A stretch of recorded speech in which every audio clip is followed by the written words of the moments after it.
Donc, Christian a pris la direction de Webedia en début d'année. Ce qui n'empêche pas de continuer à regarder ce paysage extrêmement mouvant. Donc on parlait d'usage, il y a les jeux d'acteurs aussi. Sky qui rachète RTL+, qui rachète Sky en Allemagne, Sky qui rachète les chaînes ITV en Angleterre, en France, des alliances auxquelles on s'attendait pas forcément entre Amazon et France Télévisions, entre Netflix et TF1. Bref, donc quand on a vu le monde, le vaste monde, et puis quand on a été à peu près dans tous les points de la chaîne de valeur, qu'est-ce qu'on en tire aujourd'hui comme conclusion, comme ligne de... Je t'en prie. Ouais. Bonjour Philippe, bonjour à tous. Oui, ça marche. Super. Ravi d'être là, ravi de vous retrouver. Certaines têtes que j'ai pas vues depuis longtemps. Ça fait une petite réunion de famille. Oui, moi c'est vrai que quand je prends un peu de recul, j'ai eu beaucoup de chance parce que j'ai fait tous ces jobs-là m'ont permis de voir toutes ces transformations de plein d'angles. Donc peut-être un peu un témoignage. Effectivement, moi, si je prends un peu de recul, on est tous, on a des multiples ruptures qu'on a vues toutes ces dernières années, des ruptures d'usage. Effectivement, moi j'ai été le témoin, un tout petit peu l'initiateur de la bascule linéaire vers non linéaire, maintenant qu'il y a quelques années, qui est bien dans les usages aujourd'hui. Aussi de la bascule de l'écran TV unique vers le mobile, dans le monde principal outil de consommation des contenus, voire sur mes années africaines récentes, l'unique écran que les gens utilisent. La transformation de la définition même de la télévision, 70% des gens disent la télé c'est aujourd'hui les télés linéaires et les plateformes. Et puis les réseaux sociaux, et ça je peux le témoigner sur mon job actuel, on voit bien que on a, pour toute une part importante de la population, surtout les moins de 30 ans, les réseaux sociaux c'est le principal média, c'est le principal endroit où ils s'informent, et ça crée des nouvelles stars avec des avantages et des inconvénients évidemment à tout ça. Donc ça c'est des multiples ruptures d'usage, et ça crée des ruptures de transformation. Ara le citait plus tôt, ça veut dire on est un secteur qui économiquement est en transformation avec les positions, aucune position établie. Et je sais, les chaînes thématiques dans la salle, on est évidemment dans une grande phase de transfo, avec les acteurs du payant, les nouveaux acteurs du payant, les Netflix et compagnie, mais aussi YouTube. Moi, je suis beaucoup YouTube, évidemment. YouTube est extrêmement transformant. La semaine dernière, il y avait toute une série de grandes présentations de YouTube et qui visent à montrer la puissance de YouTube. Et donc, il y a un acteur majeur aujourd'hui du secteur des médias pour le meilleur et pour le pire. Et puis, tu le citais, ça crée... il n'y a plus de position établie aujourd'hui. Netflix, c'est un acteur il y a quelques années, c'est un acteur du payant. Aujourd'hui, c'est aussi un acteur majeur de la publicité. Un camarade de Canal+ dans la salle. Aujourd'hui, on a des différences gratuits payants. Tu le citais, RTL Group, RTL Allemagne qui rachète Sky Deutschland. Ça, c'est aussi intéressant Et à l'inverse, d'ailleurs, Sky en Angleterre qui rachète ITV, donc voilà. Payant gratuit dans l'autre sens. Exactement. Donc, tout ça parce que les acteurs historiques se repositionnent pour faire face aux différentes plateformes. Donc transformation d'usage, transformation des business, et c'est vrai, en transformation, on va dire plutôt avec des enjeux démocratiques. On peut débattre, et c'est pas forcément l'objet de la matinée, mais l'impact que tout ça a sur le rapport à l'information, les fake news, sujet qui est forcément beaucoup d'actualité en ce moment, qui doit tous nous préoccuper et sur lequel on doit, du point de vue de l'Europe, garder une grande vigilance. On voit que tous ces, et moi étant représentant aussi de ces réseaux nouveaux, je pèse aussi la responsabilité qu'on a dans s'assurer que ce qui se passe respecte quelques règles. Mais moi, je reste très optimiste. Ce que je trouve passionnant dans tout ça, c'est que ça reste toutes ces années, tout s'est transformé, mais le contenu reste au cœur. On n'a jamais produit autant de contenu, on n'a jamais autant consommé.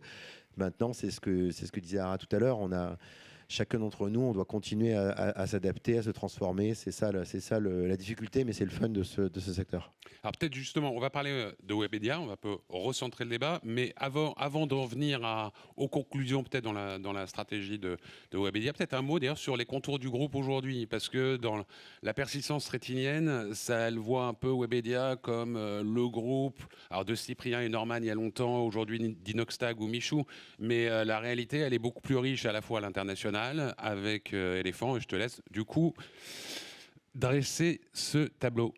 Rapide, mais c'est plus qu'une persistance rétinienne, Philippe. Tu es un peu vache parce que on est un groupe voilà, qui est complètement présent aujourd'hui, qui est d'ailleurs en plein développement avec beaucoup d'actualités. Mais effectivement, d'abord, on est un groupe international. Hein, on fait plus de la moitié de notre chiffre d'affaires en dehors de France. Le modèle français, on l'a répliqué de la même manière dans 5 autres pays, en Pologne, en Allemagne, en Espagne, au Brésil, au Mexique. Ça me fait quelques décalages horaires d'ailleurs par rapport à mes jobs précédents. On a aussi une présence aux US, on a une présence dans le Middle East, qui est un endroit où ça explose, les contenus sont en train d'exploser au Middle East, c'est ultra intéressant. Et aujourd'hui, nous, on mesure depuis récemment notre audience globale. Par mois, on a 300, avec nos médias, on touche 350 millions de personnes sur l'ensemble de nos footprints, sur l'ensemble des médias qu'on opère. Et donc, oui, Webedia, c'est un groupe de production. En France, c'est Le Monde de Jamie, 7 à 8, Les Rencontres du Papotin. C'est Éléphant, donc Webedia, c'est la même chose. C'est la même chose. Absolument, mais même société, dans l'historique. Absolument.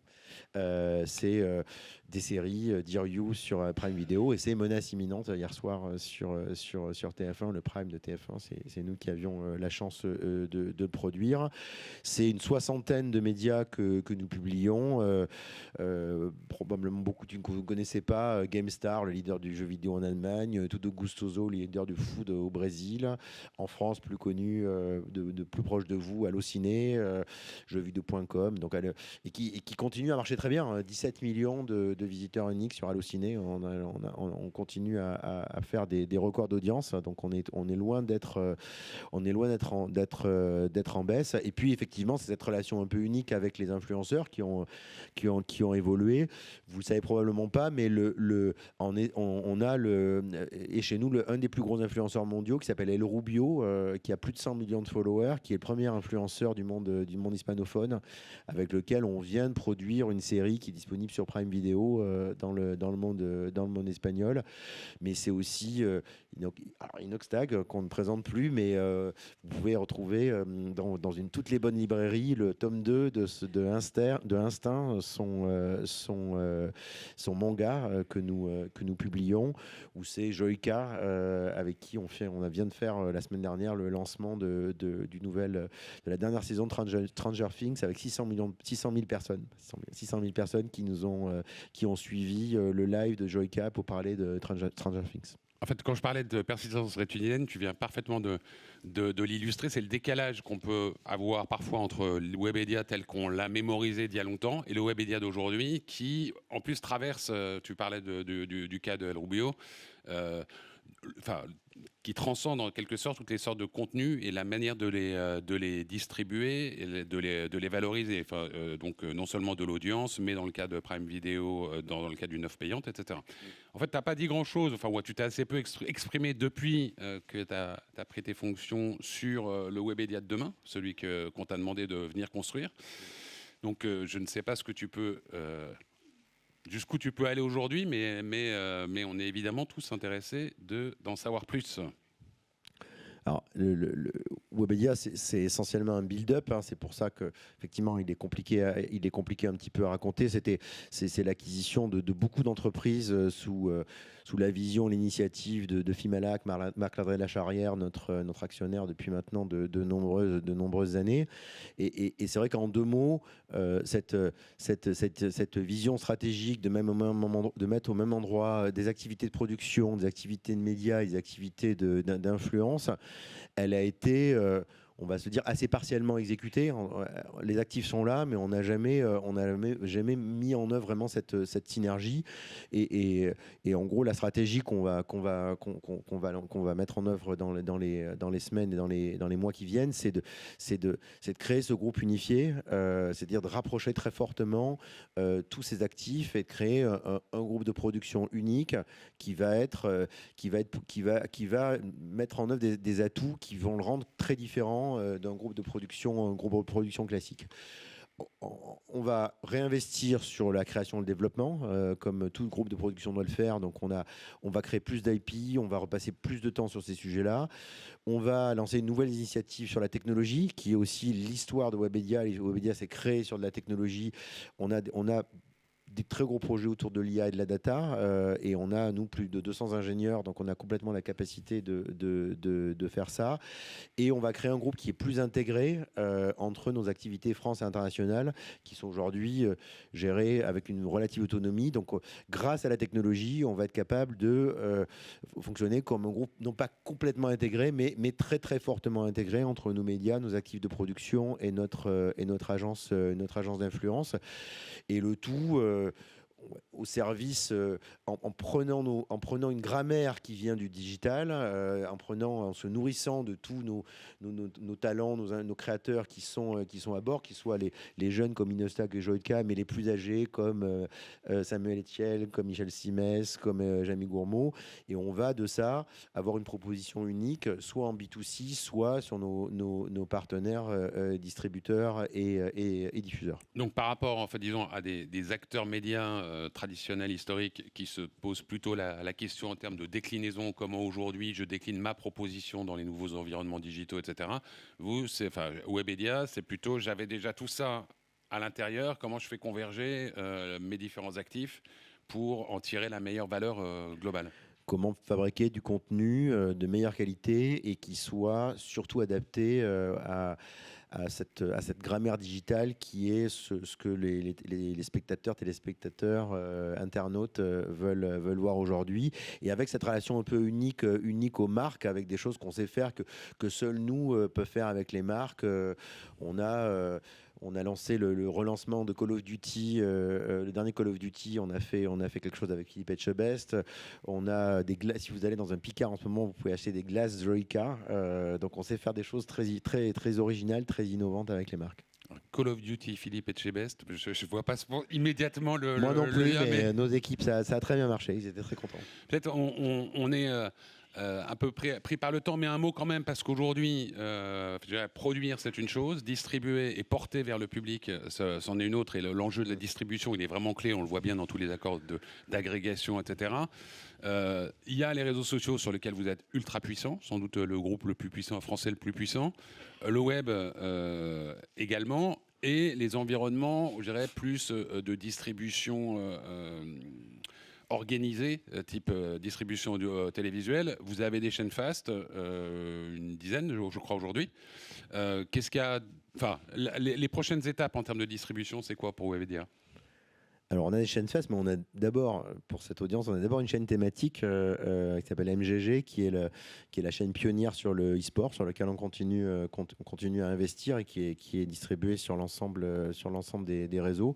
Et effectivement, on a il y a 3-4 ans, on a lancé les premières chaînes fast. On a une dizaine en France, une dizaine à l'inter. Donc, on en a une vingtaine sur nos principales marques, Adoro Cinéma au Brésil, et des marques et nos marques internationales. En France, on a une chaîne on a des chaînes sur nos principales marques qui sont distribuées chez Molotov, chez Samsung, sur les principales plateformes. Et actualité plus récente, c'est probablement pour ça que tu m'en parles, c'est que on a accompagné Free dans le lancement de son bouquet de chaînes fast, qui est intéressant, ce qui montre que les FAI considèrent que c'est un sujet intéressant, et nous on était très contents d'être sur ce lancement de Free. Après, si on prend un peu de recul objectivement y compris par rapport à l'audience que représentent les chaînes thématiques, ça reste encore des marchés de niche. Moi, ce que je trouve intéressant sur les chaînes fast, c'est que ça montre un retour sur l'écran de télé, avec on va dire, les marques du digital qui arrivent sur la télé. Donc, plus que jamais, l'écran télé revient au centre du jeu. Et je trouve ça hyper intéressant. Et ça montre aussi que le linéaire est intéressant dans cette salle aussi.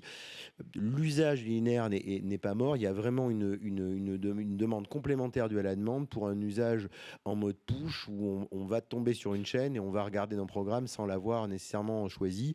Et moi, je dis, nous, ça nous intéresse beaucoup chez Webedia d'essayer d'anticiper les usages et y répondre le mieux possible. Merci beaucoup. Je pense que le dernier message sera totalement accepté devant ce public. Alors, pour être transparent, depuis tout à l'heure, j'ai un écran devant moi qui est tout rouge et sur lequel c'est marqué fini et ça se met à clignoter. Donc, merci beaucoup, Christian. Merci.